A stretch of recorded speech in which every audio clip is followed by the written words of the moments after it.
starting at number 10. Did you know that there's a belief that there are several types of jinn, not just jinn as a blanket term? No, there are different types of jinn, like some that can fly, others that can shapeshift. Although it is believed by Muslims that those that can shapeshift in human form cannot appear as the Prophet Muhammad. And over in the Hadith, it supports this belief. There's a passage that says there are three types of jinn. One type that fly about through the air all the time, another type that appear as snakes and dogs, and an earthbound type which resides in one place or wanders about. Also, there is a belief that jinns are assigned to humans. It's believed that every single human being has a jinn assigned to them, specifically a kind of jinn called a qareen or jinn comrade, and this type of jinn will encourage people to actually do evil. Having lived with a human being since the time of birth, these jinn are said to know absolutely everything about a particular person, and that means that anyone that's able to communicate with the jinn, like a psychic for example, could actually gain access to secrets about people, and that person may be like, how did you know? That psychic may have been talking to a jinn. Now, there's a passage in the Hadith that says, every one of you has been assigned a companion from the jinn. There are all sorts of beliefs about that. I'm not going to get into that right now because we have so much more to go through. We're talking about the belief that jinn have free will. So, in Islam, angels were created to obey Allah completely. They don't have free will to disobey Him. Unlike the jinn, Muslims believe that Allah gave the jinn free will to obey or disobey Him like human beings. So whoever of the jinn decides to believe in Allah or who desires to disbelieve in Allah and do evil things, they can do so. And the majority of jinn are said to be unbelievers. In fact, the number of unbelievers that are of the jinn outnumber the unbelievers among humans. Jinn are also similar to human beings. They are believed to resemble humans in the sense that they eat and drink just like us, as well as they have children and they grow old and die. And also they're going to be subject to the judgment of God. So they will either be sent to heaven or hell according to their deeds and according to the mercy of Allah. Jinn can also get really annoyed and upset though if you secretly disturb them or hurt one of their loved ones, even if you're completely unaware that you did so. The next scary belief we're looking at is jinn possession, and this is probably one of the scariest beliefs associated with jinn. Yeah, jinns are believed to be able to possess human beings. There are numerous reasons as to why a jinn would even possess somebody in the first place, from just being straight up bored and wanting something to do, to being some sort of punishment for someone's own carelessness in committing evil deeds. But oftentimes though, people who are possessed by jinn may not appear in the pain and the torment like we see in the feature films or even on TV shows. However, individuals simply that may just get straight up angry or completely moody or feel like they're forced to do certain things without being able to stop are also telltale signs that they could be possessed by jinn. So according to that belief, I'm not saying go out on a witch hunt and be like, oh my god, that person got super angry real quick, he's possessed. Nah. I'm just sharing the beliefs that exist out there. So at number 5, this belief is that jinns live in different places. And let me break it down. Jinn apparently they thrive in places like deserts, as well as, you know, certain districts like the mountainous Chitral district in Pakistan. And also it's believed that they live in and around a sinkhole in the wastelands outside of Kardo, Somalia. Other places that jinn like to live in are caves and crossroads, as well as garbage dumps, and also large bodies of water. And it's believed that the jinn also live in the upper atmosphere, those that can fly. Graveyards are another place that jinn live, and they can even be found in bathrooms. The belief at number 4 involves the Hatif. Now the Hatif is a type of jinn, and it's just really a disembodied voice, and there's no physical form to this type of jinn. The Hatif is a jinn who they imitate human voices. So if it sounds like you're speaking to someone and you hear them answer back, it may not necessarily be that person responding to you. It could just be the jinn imitating their voice. Jinns are known to be pranksters and play tricks on people like this, so it isn't uncommon to find stories like this in Islamic circles. Let's talk about the creation of the jinn next. Jinn were created from smokeless fire. Yeah, that is very interesting, and it's a lot different than the earth that human beings are made from, and even the light that angels are made from, according to Islam. Now, in the Quran, it does support this belief, and it says that, "And the jinn we had created before from smokeless, scorching fire, penetrating through the skin." That's found specifically in Surah 15 verses 27. Number 2 brings us the belief in the devil. Now, Iblis in Islam is the personal name of the devil, and he's believed to also be a jinn. At the time of creating human beings, God had ordered all the angels to bow down before Adam, but Iblis refused, and he said that no, he was better, he was created from fire, but humans were made from dirt and clay. So for disobeying this direct command from God, God threw Iblis out of heaven. At one point, he was allowed to dwell in the heavens, but his punishment was postponed until Judgment Day.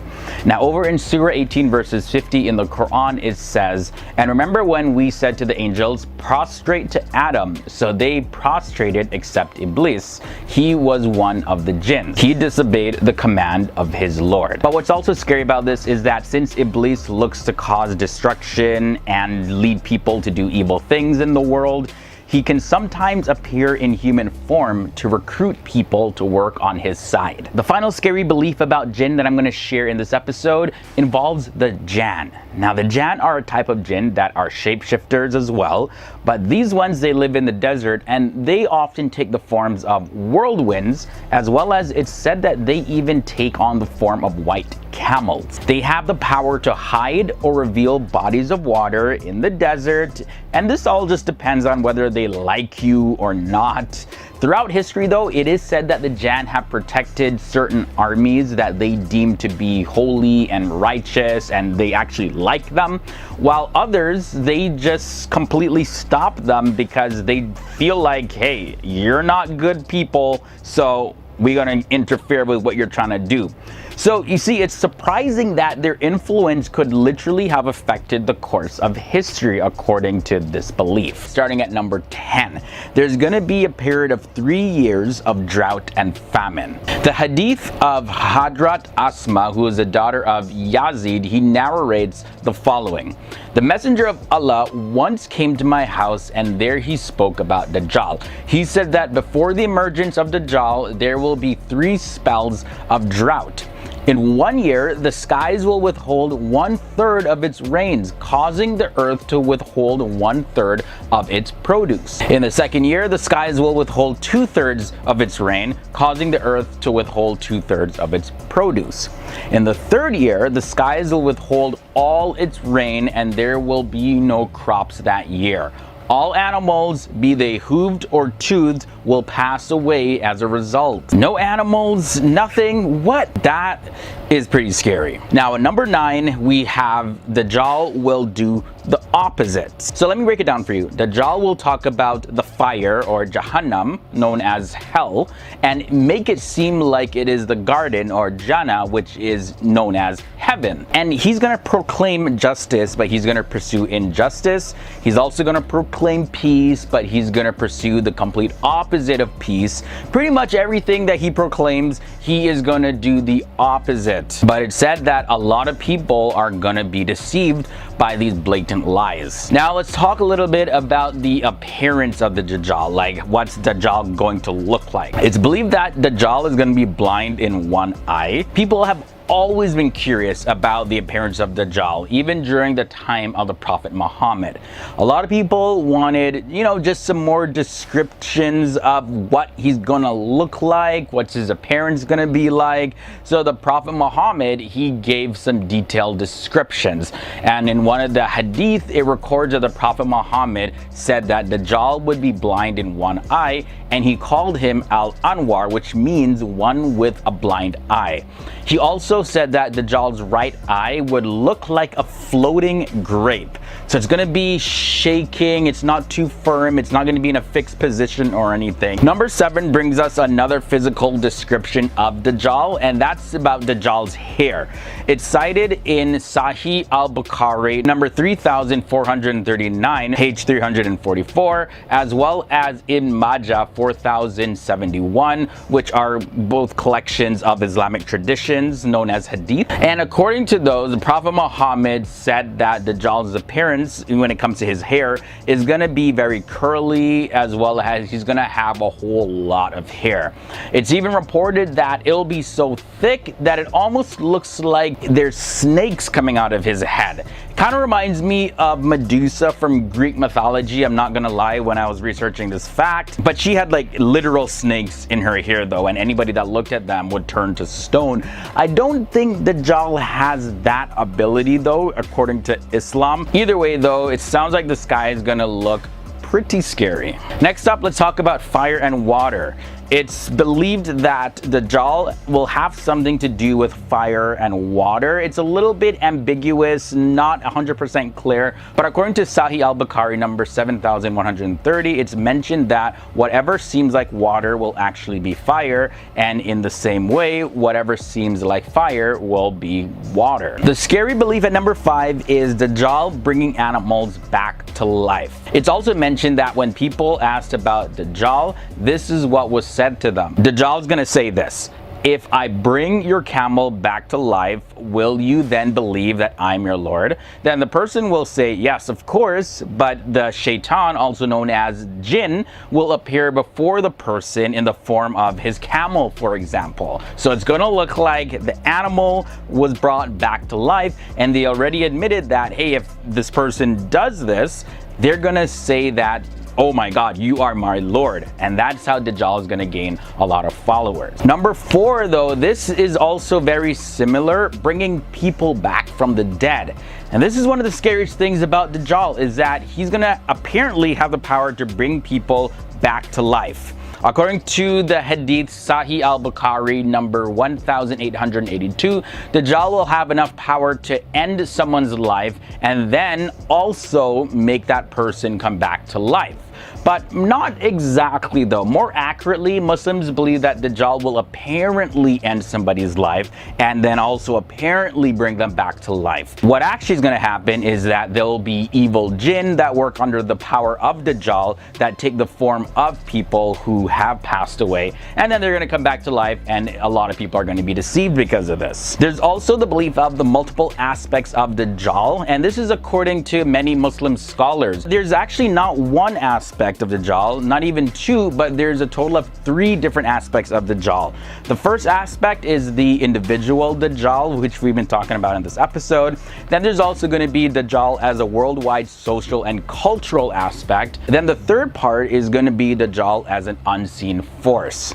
Now, according to scholars, the second and third aspect of Dajjal will be established before the Dajjal individual is going to come on the scene. So it's believed that Dajjal is going to come on the scene when the system that is going to support him is in place all around the world. According to the Hadith Sahih Muslim 809a, that whoever knows the first 10 verses of Surah Al-Kahf will be protected from Dajjal. The belief at number 2 is that there's going to be the greatest testing period in all of humanity. This is known as the biggest fitna in all of history, is linked to the appearance of Dajjal. So this is going to be a time where people are going to go through a lot of testing their faith. They're going to experience a lot of pain, a lot of sadness, a lot of temptation that are going to shake the very core of their being. But like I mentioned in number 3, those who know Surah Al-Kahf, which is the 18th surah of the Quran, they got nothing to worry about. And the final belief about Dajjal that is pretty scary is Jabir ibn Abdullah, who is a companion of the Prophet Muhammad. He said these words. The Prophet Muhammad said, the Dajjal will appear at the end of time when religion is taken lightly.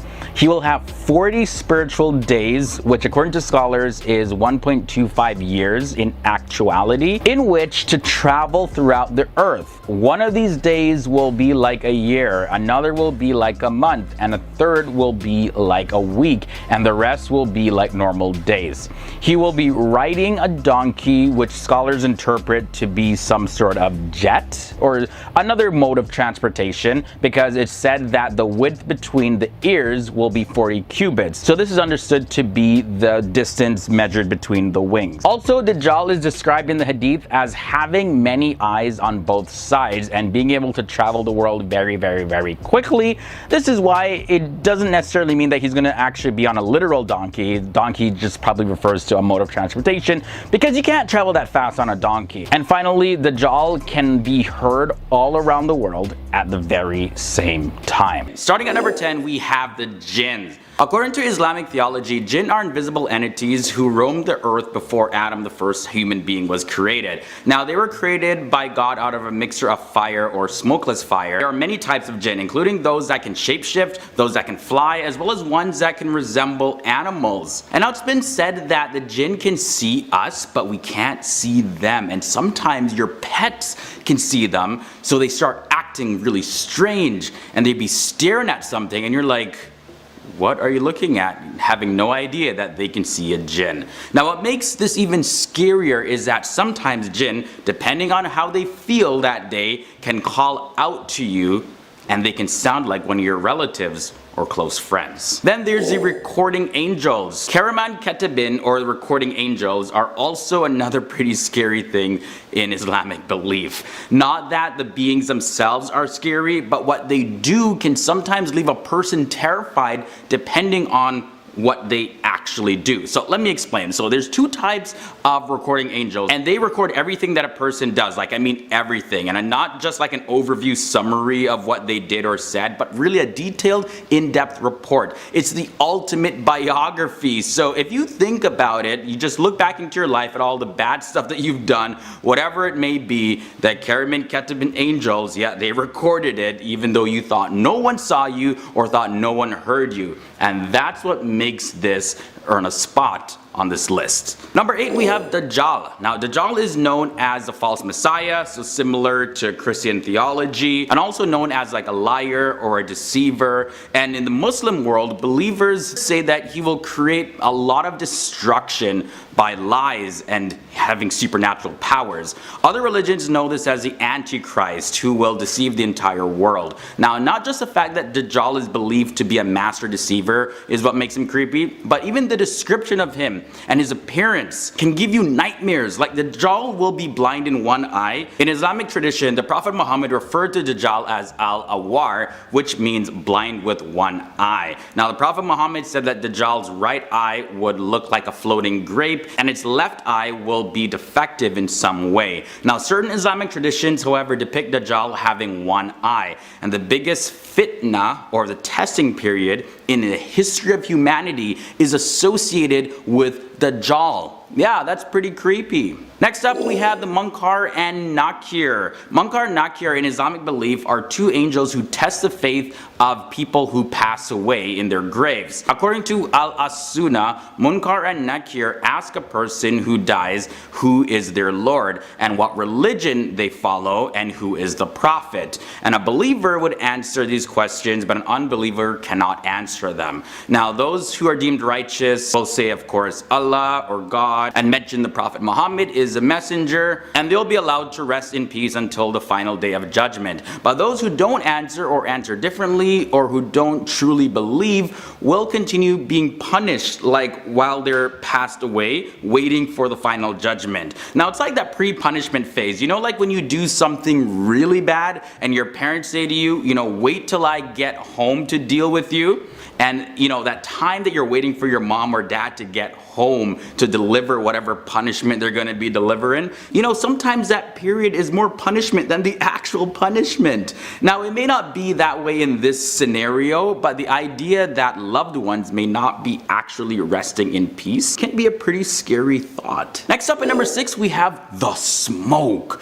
Okay, so among the major signs mentioned by the Prophet Muhammad is the smoke. And Muslims believe that God refers to this event in the Quran saying this: "Then wait you for the day when the sky will bring forth a visible smoke covering the people. This will be a painful torment, and that's in the Quran, Surah 44, verses 10 to 11. There's also a hadith where the Prophet Muhammad said, "Verily, your Lord has warned you concerning three matters: the smoke that overtakes the believer like a cold and overtakes the disbeliever and makes him swollen until it comes out of his ears." So just imagine for a moment, it's all pitch black, you can't see anything, and you're coughing, you're not able to breathe properly, and your body starts swelling up, and you're in so much pain, and you can't make it stop. Very creepy.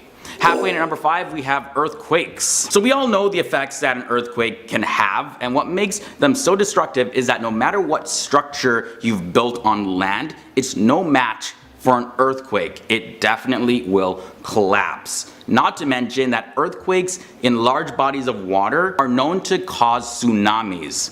Now in the Hadith Bukhari volume 9 book 88, it says, "The hour will not be established till earthquakes will increase in number." So when you take a look at the stats, between the 11th century to the 18th century, there have been 64 earthquakes, right? And in the 19th century, there have been 47 earthquakes, and in the 20th century, there have been approximately 319 earthquakes, and then in the 21st century, there has been approximately 380 earthquakes. So earthquakes definitely vary in magnitude, and not all of them are deadly. However, Muslims believe that we are living in the end time signs right now, since the increase of earthquakes is believed to be a major sign of the end in Islam. Yet no one is certain how much more the frequency of earthquakes will increase, or even how much their severity will increase. Okay, moving on down to number 4, we have the angels of death. So let's get into this one. Naziat and Nashitat are two classes of death angels that are subordinate to Azrael, who is the archangel of death. Now these angels are responsible for taking the souls of those who pass away. Naziats are ordered to take the lives of unbelievers by force, and the Nashitats take their life away gently. So the question always is are you going to go swift and painless, or is it going to be slow and painful? That's a creepy thought. Number 3 brings us to Iblis. Now Iblis in Islam is the name of the devil, which is a counterpart to the Jewish and Christian Satan. Now he's a demonic creature, and he runs wild on humanity to spread evil and misery, and in some cases the name Shaitan is used to refer to Iblis specifically.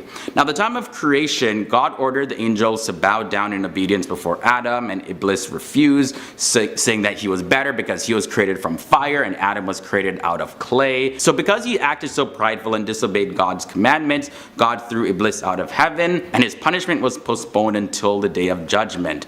And Iblis, who became the ruler of the jinn and also became a jinn himself, he tempts people to do evil. And according to some Islamic beliefs, apparently only animals like donkeys can see Iblis, and Iblis sometimes appear as a human form to carry out certain tasks like recruiting other followers. So yeah, you may run into someone on the street and could be the devil. Number 2 is jinn possession. So I spoke about jinn before, right, in this episode. Now it's one thing to see a jinn and to hear one, but it's another thing to be under the control of one. Now not all jinn are evil according to popular Islamic belief. However, the scariest thing about the jinn who are evil is that they can actually possess human beings.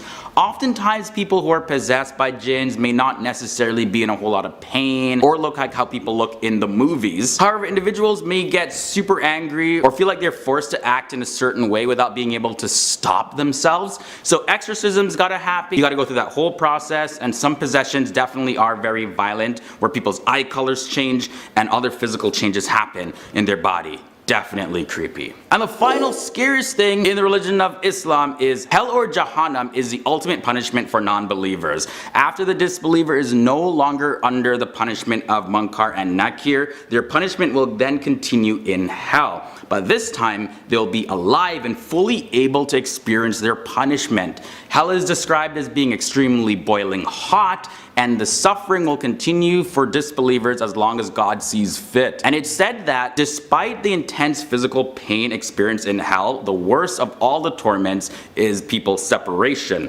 from God. Starting with the belief at number 10, they exist. Yes, jinn are actual beings, but the jinn are created with free will and they live here on earth in a world parallel to ours. Now, the root of the Arabic word for jinn means to hide or conceal, so they are physical creatures, but they're invisible to human eyes. Them being invisible to us is one of the reasons why so much mystery surrounds their existence. At number 9, we have the belief that they are made of fire. Stories of encounters with jinn often include individuals smelling something burning or burning sulfur, which can produce a very unpleasant odor. This may be due to the belief that in Islam, jinn are actually made of fire. And you find reference to this in Surah 15 verses 26 to 27 in the Quran, and it goes as follows. Indeed, we created man from dried clay of black smooth mud, and we created the jinn before that from the smokeless flame of fire. And because they were created from fire, it is believed that their nature generally is very fiery also. The scary belief at number 8 is that there are more evil jinn than good jinn. Jinns can be Muslim or non-Muslims according to Islam. However, due to their fiery nature, the majority of them are non-Muslims. And all these non-Muslim jinn form a part of the army of the most famous jinn, Iblis, or the devil or Satan. These unbelieving jinn are also called shaitans or devils. As for the jinns who become Muslims, well, the first of them did so during the time of the Prophet Muhammad, when there was a group of jinn that were completely fascinated by the recitation of the Quran. And actually, you can find that account in Surah 72 verses 1 to 2 in the Quran. But despite this though, the evil jinn, they far outnumber the good ones. Also, jinn follow you. Every single human being is assigned a type of jinn called Qareen or jinn comrade, and this jinn encourages people to do evil things. So having lived with their human since the time of their birth, they know everything about you. Now, there's a reference to this found in one of the Islamic hadith, and it says this: every one of you has been assigned a companion from the jinn. Now, yes, there's a belief that the jinn live here on earth. However, your chances of encountering a jinn in a clean or bright environment, well, that's very rare. This is because the living spaces that they prefer are abandoned places and dark and unclean places like sewers, caves, garbage dumps, or bathrooms and toilets. So you'll hear a lot more jinn encounters and stories about jinn involving places like that. Another scary thing about the jinn is that they can deceive through visions. This is one of the biggest manipulations of the jinn. Through these visions, the jinn are more likely to lead people to do evil than any other way. When a person sees a vision in front of their eyes, it's something that is very hard to just explain away. So visions of people's parents or relatives or even other holy figures like Jesus are very common. And because the visions can be so vivid and supernatural, it's unbelievable sometimes, jinn becomes very easy for the jinn. But there's actually one person that the jinn cannot appear as in a dream or in a vision or otherwise, and we find a hadith that has these words of the Prophet Muhammad: whoever sees me in a dream, then it is me, for the devils cannot appear like me. Number 4, the jinn appear in different forms. There are many different types of jinn that exist. Some of them can fly, some of them can travel faster than others can shapeshift into animals, or even appear physically as other people. Now, it is unclear though whether or not all the jinn have these specific abilities, but this suggests that many people, even you and me maybe, have encountered a jinn face to face and never even knew it. Yeah. Pretty creepy. Jinn can also require the soul of a human being. Through their powers like flying and concealing themselves, the jinn are heavily used in occult practices.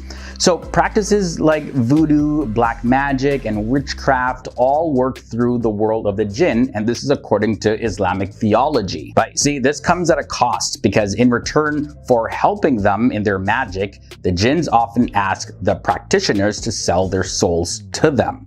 And this can lead to the next scary thing: jinn possession. Jinns can possess and completely take over a human being. Oftentimes though, people who are possessed by jinns may not necessarily show any outward signs of possession. Now, possession by jinn can happen for various reasons. A jinn could sometimes haunt an individual because a person could, even unintentionally, actually harm the jinn. Yeah, it's pretty interesting. They could have also urinated or thrown hot water on the jinn, or even killed a related jinn without realizing it by stepping on them or dropping a large object on them. So in cases like these, the jinn may try to get revenge on a person. And this is why in Islam it's highly advised that regardless of where you go, but specifically in places that the jinn like to dwell in, you need to ask for the protection of God, because you might harm one unintentionally and they may seek revenge on you. Intimate relations is number one. Having intimate relations is perhaps the closest form of union between two people. And in Islam, humans are not permitted to have these relations with jinn and vice versa. However, the jinn, sometimes described as a succubus or an incubus, they take on either female or male form and appear in dreams to seduce people, typically through intimate activity. Now, they have been also known to cause sleep paralysis and also induce wet dreams. Repeated activities like this with the jinn can lead to poor health, and sometimes one can pass away because of this. And when you sleep, you're in a very, very vulnerable state. So again, Muslims always advise that you seek the protection of God while you sleep. Here at number 10, we have Ordo Templi Orientis. Order Templi Orientis, or the Order of the Temple of the East, is a mystic organization that was started in the early 20th century. Now, the group supposedly relies on ritual and occult practices as a means for members to advance within the organization. The general philosophy was a New Age esoteric principle and practices as a method of realizing one's true identity. Now, the popular occultist Aleister Crowley produced a lot of the group's material, and one of the major features and core teachings of the organization is the practice of sex magic. Ordo Templi Orientis still exists today with various chapters scattered around the world, mainly in the United States and also in the UK and different parts of Europe. The Bilderberg Group comes in at number 9, so of course we've heard of them before. Now, it's not just a secret society per se, but it does operate under a similar type of mystery as some of these secret societies. So it's become the subject of many conspiracy theories over the years. Now, the group was started back in the year 1954, and since then it has convened every single year as an invitation-only conference of various world leaders, as well as leaders in industries, as well as many people who are prominent in the media industry. The group was originally created to prevent anything that would cause another world war to ever happen again, and if it was to happen, they want to subside the effects of it. This happened after World War II. But as time went on, the group became a lot more about how to reach mutual understanding between cultures. The Bilderberg Group attracts a lot of controversy because there's no press allowed in their conferences, as well as a lot of the details about the topics that they discuss aren't officially released to the public, as well as there's a lot of security at their meetings. So it has people going like, what's actually going on inside of there? The American Mafia comes in at number 8, and I know this one doesn't necessarily sound like a secret society, but it actually is. They're a highly organized Italian-American criminal organization. Now, the Mafia's crimes, secret rituals, and notorious members like Al Capone and John Gotti have fascinated the public and become a huge part of pop culture. During the latter part of the 20th century, the government actually used anti-racketeering laws to convict high-ranking mobsters, as well as weaken the impact of the mafia. However, it remains a massive business to this day. Becoming an official member of the mafia traditionally involves an initiation ceremony where people have to perform rituals like pricking their fingers until it bleeds, as well as holding a burning picture of a saint while taking the oath of loyalty. Italian heritage was also a prerequisite for people to join, although certain families in the mafia require you to just have Italian lineage on your father's side. And also, men often, although not always, need to take someone else's life before they can even join the mafia. Now, becoming a member of the mafia was meant to be a lifetime commitment, and every single member had to swear to obey the code of loyalty and silence, and they're expected to never assault any other member of the mafia, as well as you can't cheat with another member's girlfriend or wife. Number 7 is the Black Hand. Now, we've heard of this in pop culture as well, but the Black Hand was a secret society that was started in Serbia back in the year 1912. It formed as an offshoot of the Narodna Odbrana, which is a group that aimed to unite all of the Slavic people of Europe into one country. Now, their plan was to incite a war between Serbia and Austria, which would give them a chance to free their country and unite the different Slavic nations as one. And the Black Hand would be all but forgotten today if it wasn't for their involvement in 1914, where the group engineered the assassination of the Austrian Archduke Franz Ferdinand. The results of this were very catastrophic. Within days, Austria-Hungary declared war on Serbia, and after the allies of both of the countries joined the fight, the small dispute, they actually managed to escalate it into World War I. And the aftermath of World War I eventually led to World War II, then the Cold War. So of course, this makes the Black Hand one of the most influential forces of the 20th century. Moving on now to number 6, we have the Knights of the Golden Circle. Now, the Knights of the Golden Circle was a secret society that flourished in the United States during the American Civil War. In the beginning, they encouraged the annexation of Mexico and the West Indies, which they believed would help the dying slave trade to once again start flourishing. But once the Civil War started, the group switched its focus to support the newly Confederate government. And then their organization soon had thousands of followers in the northern states, and their secret society had an even bigger impact. All right, so moving on now to the last 5 secret societies, we have the Thule Society coming in at number 5. The group started in Germany just after World War I, and it began as a kind of German heritage group that really started dabbling into the occult, but it quickly became an organization that pursued to forward the ideology of the Aryan race. And it took an outwardly racist approach towards Jews as well as other minorities. Now, the group had thousands of members and even had its own propaganda newspaper. So check this. Back in the year 1919, members of the Thule Society formed a political organization called the German Workers' Party, and the young Adolf Hitler became a member, and he eventually took over that party, and it became known as the Nazi Party. And we all know what happened after that. Next up at number 4, we have the infamous Sons of Liberty. So the Sons of Liberty is the name of a group that existed in America prior to the Revolutionary War. Now, the group did not exist as a secret society in the traditional sense. However, it was made up of a smaller number of patriots from various colonies that united in the support of a common goal. Now, when this group had met, it was usually in Boston around an elm tree that has since become known as the Liberty Tree. Now, the group is known today for sparking up revolution among the colonists with protests of the Stamp Act. And by the way, the Stamp Act of 1965 was the first internal tax that was levied directly on American colonists by the British Parliament. Now, the Sons of Liberty in Boston were the most famous arm of the entire group. Probably the most famous event that they engineered was the Boston Tea Party in the year 1773, when the group dressed up as natives and they dumped shiploads of overtaxed tea into the Boston Harbor. The secret society at number 3 is Skull and Bones. Ivy League colleges are known for their many secret societies and student organizations and fraternities. And of course, there's Yale's Skull and Bones. They're probably the most well known. Now, the only real prerequisite for membership is that those who are initiated are to be campus leaders. So athletes and members of student councils, as well as fraternity presidents, are usually considered. Apparently, the United States presidents, as well as senators and Supreme Court justices, have been members of Skull and Bones. So not all of them, just like a lot of them have been. The club also is very well funded because an organization called the Russell Trust Association actually funds it. Now, the Skull and Bones membership is no longer kept secret, but their practices still are. They meet twice a week, but what happens in the meetings are complete secret.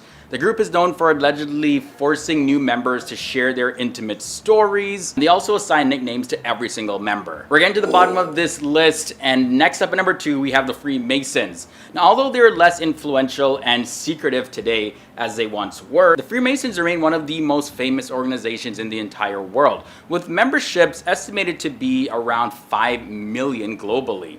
Now, the group was officially founded in the year 1717, but documents relating to their existence date back to even as early as 1300s. They were originally created to be a brotherhood where their members would share certain philosophic ideas as well as share their beliefs about a supreme being. The Freemasons strongly promote moral living, and many of the chapters are heavily involved in charity work as well as community work. Now, conspiracy theorists have brought to light that they supposedly are involved in evil occult practices. Churches of all denominations have also criticized the organization, as the Freemasons' teachings on spirituality and their beliefs are said to be an attempt to replace traditional religion. One practice, though, that they still hold to this day is how they induct new members. If you're initiated into the Freemasons, you have to be recommended to the group by someone who's already a Mason. And once that member is in, they need to pass 3 different degrees before reaching the level of Master Mason. And now members also have certain handshakes and gestures and passwords that they use to communicate between each other, and also non-Masons are not allowed to attend their meetings. And finally, we've reached to number 1. You guys probably guessed this already. Number 1 is the Illuminati. Now, this organization has become the most famous secret society, mainly because of their frequent mentions and appearances in books, movies, and in TV. And now the legend surrounding the Illuminati dates back to a real organization that existed in Germany in the late 1700s. At the time, the members of the group presented themselves as an order of enlightened free thinkers. They quickly began to be viewed as a threat to overthrow the government, and they were even said to be behind the French Revolution. Now, the group broke up shortly afterwards, and they've been rumored to still be operating somewhere but in the shadows. Thanks to appearing in pop culture so much, the Illuminati has continued to be a topic of fear for many people to this day. It's believed that the group has survived and now directs the politics and industry of the world to a large extent. First up, the Illuminati is a name given to several groups, both real as well as fictitious groups. Now, historically, the name usually refers to the Bavarian Illuminati, and that's what we're going to be talking about the most in this episode. Bavaria, by the way, is a state in southeastern Germany. Now, the reason why I say that this name can apply to several groups is because what the term Illuminati actually means. It's a Latin word for enlightened, and this usually applies to groups that believe that they have some sort of secret or superior or special knowledge, whether that's spiritual or scientific or otherwise, and that knowledge would be the source of the Enlightenment. Therefore, the term can be applied to various groups. So in effect, there can be multiple Illuminatis. So how did the Illuminati start anyways? Well, since ancient times, groups have been claiming to have some sort of special knowledge, and Johann Adam Weishaupt, who was born in 1748, was a German philosopher and the founder of the Order of the Illuminati. Now, this goes back to the first fact that I shared. Johann Weishaupt, he was a former Jesuit, and by the way, the Jesuit Order, or the Society of Jesus as they're called, is a religious order in the Catholic Church. Now, on May 1st, 1776, Johann Adam Weishaupt, he formed the Illuminati. Now, after the suppression of Weishaupt's order, the title Illuminati was given to the French Martinists,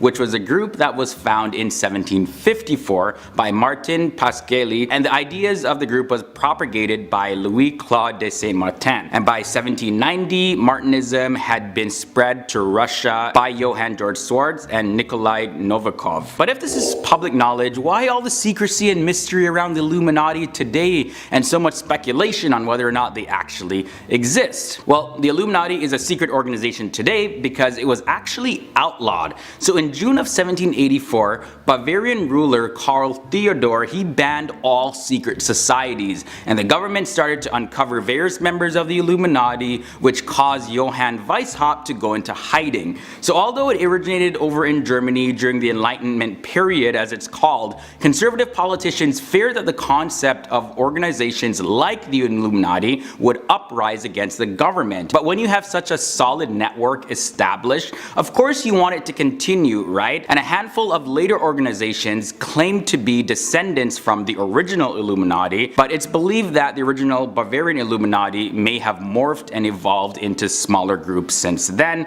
taking on various forms which allows them to operate in secrecy, since no one can point to one specific organization and say, oh, you are the Illuminati. Then again, these groups could just be all copycat groups, or does the original Illuminati live on? There's also a secret lingo, and this language is used through pictures, through the media, as well as even structures of buildings that the Illuminati as well as other groups use. One of these images is on the American $1 bill. This is what you'll see. The pyramid with a capstone at the top in the form of an all-seeing eye, and this stems back to the Eye of Osiris and the Eye of Ra in ancient Egypt. Now wherever this eye appears, it actually represents the eye of God, who knows all and sees all. Now there is this book called Codex Magica, and it was published in 2005 by Tex Mars, and it contains over 1,000 actual photos and illustrations. In the book you'll see world leaders and politicians and celebrities performing certain sign signals, as well as you'll see the use of coded images. And this is common in all forms of societies, even university fraternities for example. Like members have different handshakes and certain things that are just used among themselves. So these hand gestures and symbols aren't necessarily evil or anything, but this is why it's believed that the Illuminati have a secret language that people are actually using all around us, whether we know it or recognize it or not. They're communicating through the media. So another question is, why does the Illuminati value secrecy so much? Why all the mystery and the encoded signs and handshakes and symbols and language, codes, all of that jazz? Well, the answer is simple. You take any prominent organization, right? Which one of those ever reveals their trademark secrets and internal systems of operation? None. Or else people would copy them or find out things that the organization wants to keep secret and doesn't want the public to know. So same thing applies into the Illuminati. You'd use it to your advantage, really. Now when it comes to politics, specifically American politics, some report that the Illuminati operates as a prominent figure in the United States government. This is because the Illuminati was founded on May 1st, 1776, and the Declaration of Independence of the United States was approved on July 4th, 1776, just 2 months later. Some say this is totally not a coincidence. Now probably the biggest belief in society right now about the Illuminati is that they are in various forms propagating certain messages to the masses through the media and the use of celebrities, musicians, actors, you name it. And so many celebrities and other popular figures are believed to actually be members of the Illuminati. Now such celebrities are Jay-Z and Beyonce, Adele, Britney Spears, former US President Barack Obama, Lady Gaga, Angelina Jolie, Kanye West, Kim Kardashian, and honestly this list goes on and on and on and on and on. That could be like 50 videos about people who are suspected to be in the Illuminati. Now I have no way of confirming these claims, yet some have been caught on camera using certain hand gestures that it's linked to the Illuminati, but these were just some of the celebrities that have been suspected over the years to be a part of the Illuminati. Starting with fact number 10. Who are the Freemasons, or what are Freemasons anyways? Well, Freemasons are a fraternal organization, and pretty much what that means is that only men can be admitted as a member. We can also trace the origins of the Freemasons back to the Middle Ages in Europe, where they functioned as a guild of skilled stonemasons, hence the name Freemasons. Now the next thing to know about Freemasons at fact number 9 is that the first Grand Lodge, which was established to govern Freemasonry in England and Wales, it was formed in the year 1717, and this was during a meeting at a pub in the city of London called the Goose and Gridiron. Now at that time there were 4 lodges in the city, but in Scotland a Masonic lodge in Edinburgh has records to show that it has been in existence since at least 1599. Now, during the early 18th century, Freemasonry spread quickly to Europe and the colonies of Europe. Fact number 8 is something that a lot of people that aren't even Freemasons, they know about this. So symbols. Symbols are commonly used and they're seen associated with Freemasons, and they're considered to be arcane secrets by many, but they actually are not really that secretive. Well, I'll explain what I mean. So the most popular amongst them is the all-seeing eye, and this is a very old symbol that's used to represent all-knowing quality of God, and it was not designed by Freemasons. This existed way before Freemasons. It wasn't something that they invented, they just adopted it. Also, the square and the compass, this also wasn't something that was invented by the Freemasons, but it represents the art of building and architecture, and the G in the middle of it has a degree of ambiguity that surrounds it, so we're not necessarily 100% clear on what that actually means, but it either represents God or it represents a geometric equilibrium that the entire universe was designed on. And amongst those theories, there's other speculations about it.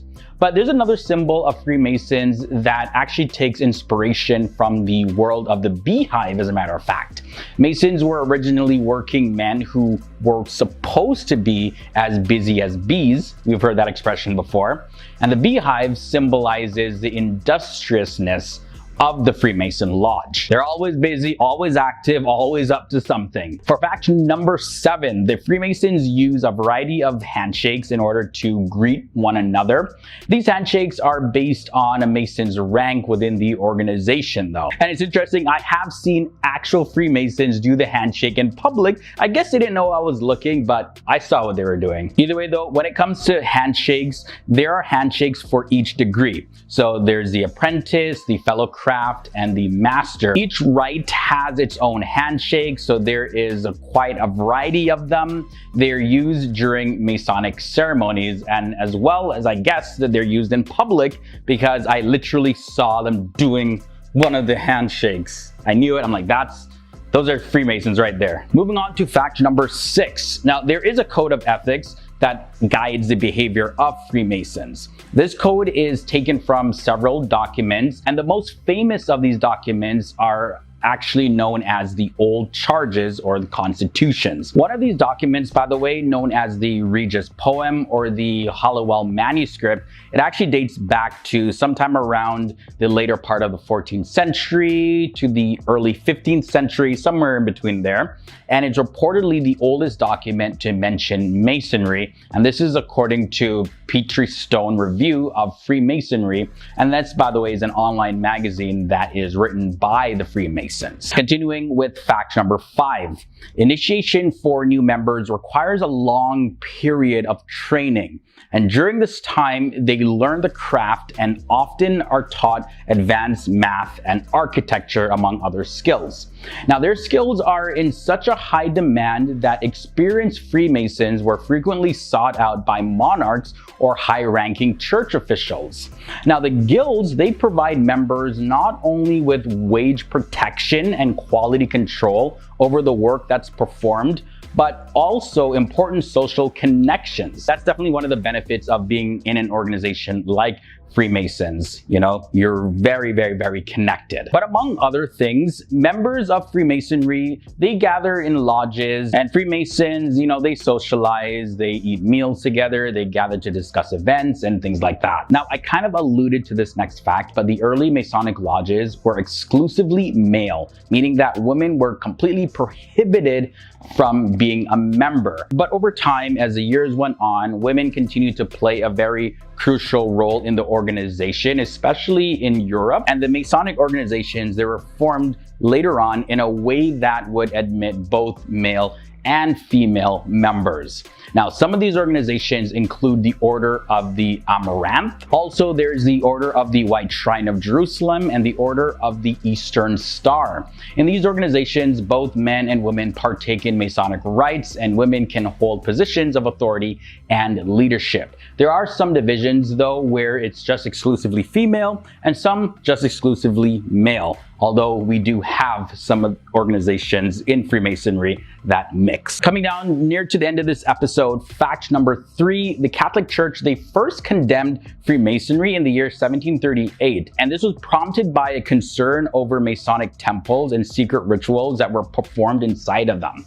In the 19th century, the Vatican even called the Masons the synagogue of Satan. This is a quote taken from the last book of the Bible, Revelation. Either way, though, the church went on even further in the year 1983, declaring that their principles have always been considered irreconcilable with the doctrine of the church, and therefore membership in them remains forbidden. The faithful who enroll in Masonic associations are in a state of grave sin and may not receive Holy Communion. This is what the church had to say about those who joined Freemasonry. Moving on now to fact number 2. Numbers are also very symbolic in Freemasonry. The number 3, the number 5, and the number 7 have very great importance to Freemasons. The number 3 is another way to express the sacred idea of the triangle or the Trinity, the Triforce. You know, there's so many different terms to describe 3. So with that said, yes, the number 3 is another symbol for the deity to Freemasons anyways. Now, the number 5 is representative of the 5 human senses, the 5 points of fellowship, and the 5-pointed star, and also geometry, which is called the 5th science. Now, Pythagoreans, they consider the number 5 a mystical number because it is the union of the first even number and the first odd number, symbolizing mixed conditions of order and disorder, happiness and misfortune, as well as life and death. Now, the last fact I want to end off with is actually taking a look at some Masons. Who are some people among us that have lived on this planet that were part of the Freemasons? Well, some famous Freemasons can be found throughout history, as a matter of fact, like George Washington was a Master Mason. There's also Benjamin Franklin, and he was a founding member of the first Masonic Lodge in America. Also, President Franklin D. Roosevelt and Gerald Ford were Masons. And then there was Prime Minister of Great Britain, Winston Churchill. Also, the famous composer Mozart was a Mason. Then there is Steve Wozniak, who is the co-founder of Apple. Also, Henry Ford, you know, his name lives on with the Ford cars.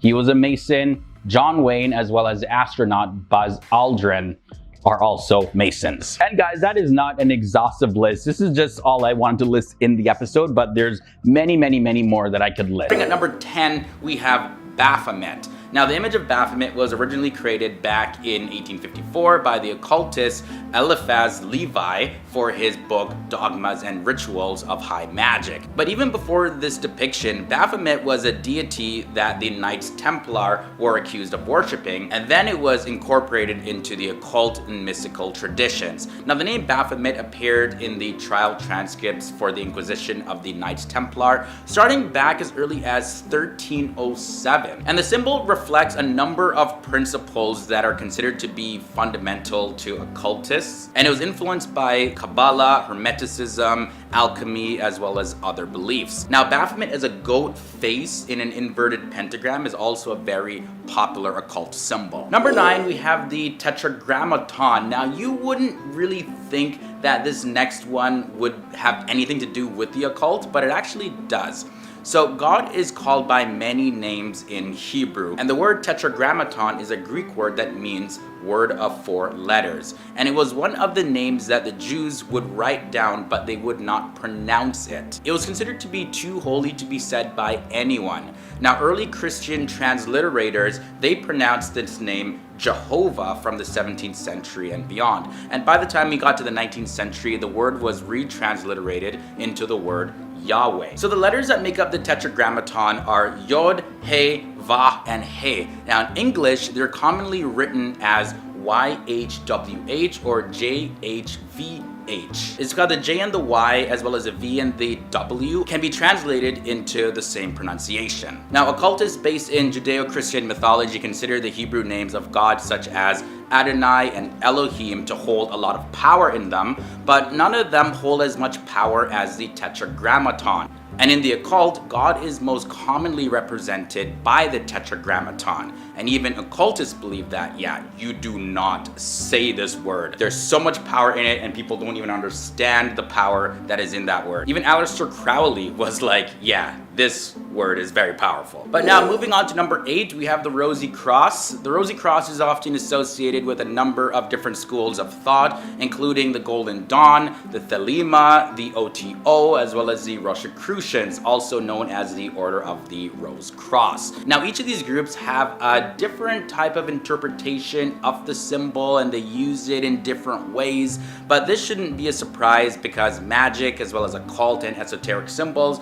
are often used to communicate different ideas that you can't really express just in speech. There's often a whole world when it comes to symbols. So every single group, of course, is going to have a different perspective. Now, a pentagram is displayed at the end of each arm of the cross, and now each of these pentagrams bears a symbol of 5 elements. There's a wheel for spirit, there's a bird's head that symbolizes air, the zodiac sign for Leo, which is a fire sign, and the zodiac symbol for Taurus, which is an earth sign, and then there's a zodiac symbol for Aquarius, which is a water sign. This next one probably doesn't come as a surprise to many of you, but the pyramid is here. Now, the pyramid is a key symbol in Freemasonry and reported to be a symbol used by the Illuminati. And this is especially when it's depicted with a separated capstone. So in certain occult circles, the all-seeing eye is thought to refer to a great divide among the people. Now, each level or step of the pyramid represents a socioeconomic class, and the capstone with the eye represents the most elite and their elevated status among the rest of humankind. The Tree of Life is also a very popular occult symbol. It's also called Etz Chaim in Hebrew, and it's a common visual depiction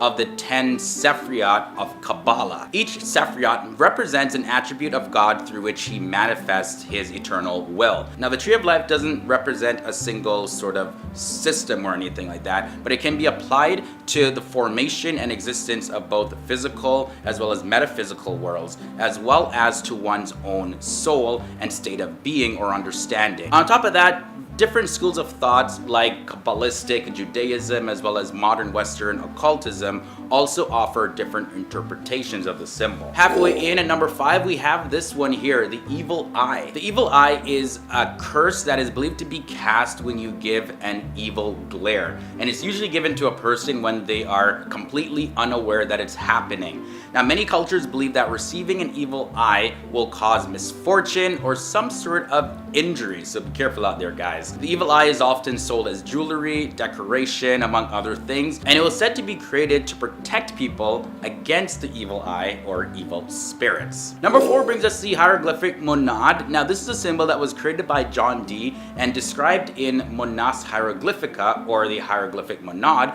back in the year 1564. Now, this symbol is intended to represent the reality of the monad, which is a singular entity from which all material things are said to come from. Now, the symbol is constructed from 4 distinct symbols. There's the astrological signs for the moon and the sun, as well as the cross, and the zodiac sign of Aries, the ram, represented by 2 semicircles at the bottom of the glyph. The symbol at number 3 is the seal of the truth of God. The sigillum de Emeth, or the seal of the truth of God, is most widely known through writings and artifacts from John Dee, who was a 16th century occultist as well as an astrologer in the court of Elizabeth I. Now, while the symbol does appear in older texts, Dee was actually not happy with them, and so it's believed that he gained guidance from an angel to construct his own version of the symbol.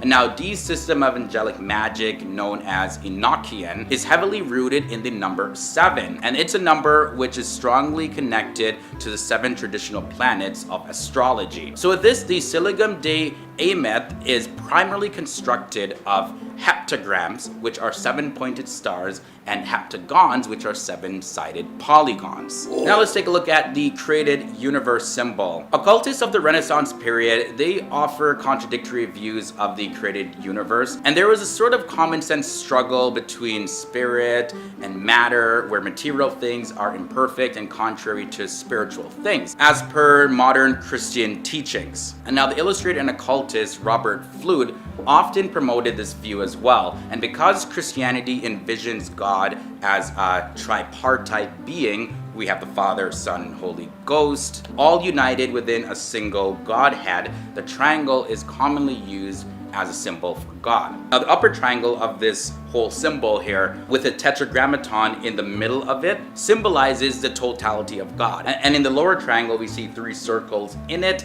now with the center being a solid mass. And then the solid mass is actually physical reality, and the circles represent the 3 realms. There's physical, celestial, and angelical. And finally, the occult symbol at number 1 is the lightning bolt. Yeah, this one was very surprising to me. So satanic worshippers identify this as 777, and this was made popular by Aleister Crowley, who wrote the Guide to Witchcraft and Satanic Worship. It said that Aleister Crowley hated God so much that he named himself 777. Why? Because 666 was already taken. Now, Aleister Crowley's instructions to his followers was that they should learn to speak as well as write and walk backwards so that they can open themselves up to hear the demonic world speak to them. You'll also notice this lightning bolt symbol in the form of the letter S as well. And this is simply because when Lucifer was kicked out of heaven, he fell out of heaven like lightning. And this is according to Jesus in the New Testament of the Bible. And in satanic circles, the symbol represents the destroyer, which Satan is called.